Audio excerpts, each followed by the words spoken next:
प्रिय मित्रों, जय श्री राम। शिव ज्योतिष कार्यक्रम में आप सभी मित्रों का स्वागत है।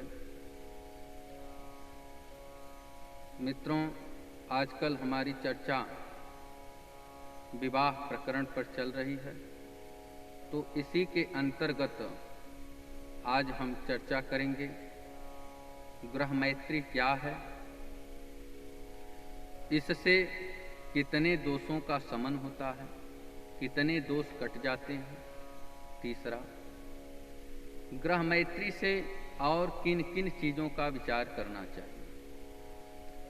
आज इसी विषय को, इसी तथ्य को लेकर मैं आप लोगों के सम्मुख उपस्थित हूँ।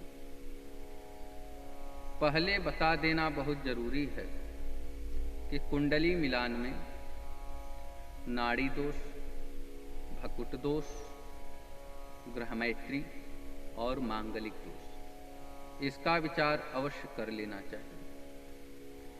जैसे नाम से ही प्रतीत होता है, ग्रह मैत्री यानी ग्रहों की आपसी मित्रता को ग्रह मैत्री कहते हैं। ग्रह मैत्री अच्छी है तो वर कन्या में आपसी प्रेम बना रहता है, मधुर संबंध होता है पति पत्नी के बीच में। ये एक दूसरे को भली भांति समझने वाले होते हैं, सुख दुख में साथ देते हैं। इन दोनों का आपस में विचार मेल खाता है। ग्रहों के दो ग्रुप होते हैं और आपस में मित्र होते हैं। पहले ग्रुप में सूर्य, चंद्रमा, मंगल और बृहस्पति, ये आपस में मित्र हैं। दूसरे ग्रुप में शुक्र, शनि, बुध, ये आपसी मित्र होते हैं। राहु, केतु की हम बात नहीं करते, उनकी कोई राशि नहीं होती। ग्रह मैत्री में 5 गुण होते हैं। ग्रहों की आपसी मित्रता में 5 में 5 गुण मिलता है। दूसरा प्रश्न, ग्रह मैत्री से किन किन दोषों का शमन होता है। अष्टकुट के गुणों में कितने दोष कट जाते हैं अच्छी ग्रह मैत्री के मिलने पर। तो स्पष्ट लेख है, न वर्ग न वर्णेन गणो न योनि विद्वादशे चैव खदष्टके वा तारा विरुद्धम न पंचमम अस्यात् राशिष स्वामी शुभदो भवेद। शुभदो विवाहे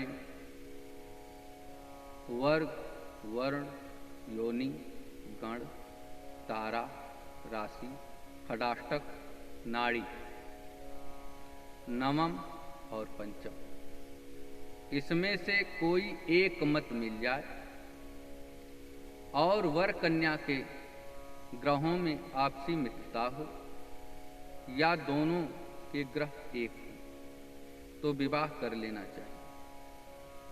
तीसरा प्रश्न, ग्रह मैत्री से और किन किन चीजों का विचार करना चाहिए। तो नौकरी के संबंध में और बिजनेस के संबंध में विचार करना चाहिए। जैसे आप किसी कंपनी में नौकरी कर रहे हैं तो कंपनी व मालिक में मैत्री का विचार देख लें। यदि आप पार्टनरशिप में बिजनेस कर रहे हैं तो पार्टनर से मैत्री का विचार कर लेना आवश्यक होता है। आप किसी किराया के मकान में रह रहे हैं तो मकान मालिक से मैत्री का विचार अवश्य करें। यह अति आवश्यक होता है। मित्रों, आज इतना ही।